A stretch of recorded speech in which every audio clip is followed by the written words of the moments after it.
So this is my game. I'll bring you through levels 1, 2 and 3 at the moment. This is a colour picker.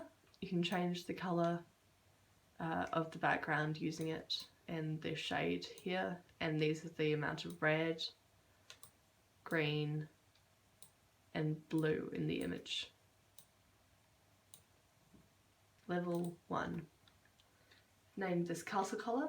The background is a randomly chosen colour and the door starts off white. So the background colour is defined over here. As you can see, this is red, green and blue, and defines how much red, green and blue there is in this background of purple. The player just needs to input the red, green and blue colours into the colour picker, and then they can pass through the door, which is no longer a collision shape, and jumping off the side they'll go on to the next level. It's a little bit hard to see here because the background is randomly chosen again, but this is some red blocks, green and blue. The player needs to run through and figure out that this red is Morse code, as you can see at the very end of the puzzle. It's Morse code.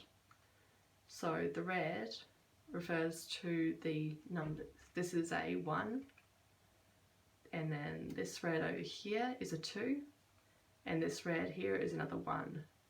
So the amount of red in the colour in order to complete the puzzle must be 121. Same goes for green. This is a 4. As you can see here, it's inputting D's into the area that I've selected because I'm using the WASD ways to move around, which doesn't actually change too much. The player can still play. I have not figured out how to stop that. Anyway, this green up here is a 9, so the amount of green in the image is 49. And finally, the blue, if you go along, is 212. And then the player can pass through, and jumping off the side, they'll get to level 3. So the player starts off too small and runs along here, gets too big, but they have to get down here. So once again, they need to be small, but how do they get back to being small? They'll have to first make themselves big, run up along here.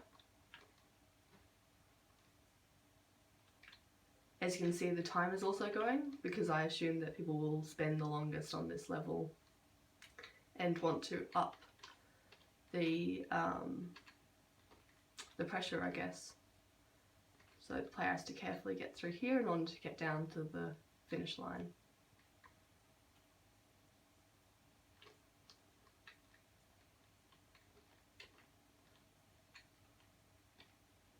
And there we go at the end. And here are the finish line flags, and you'll get back to the home screen.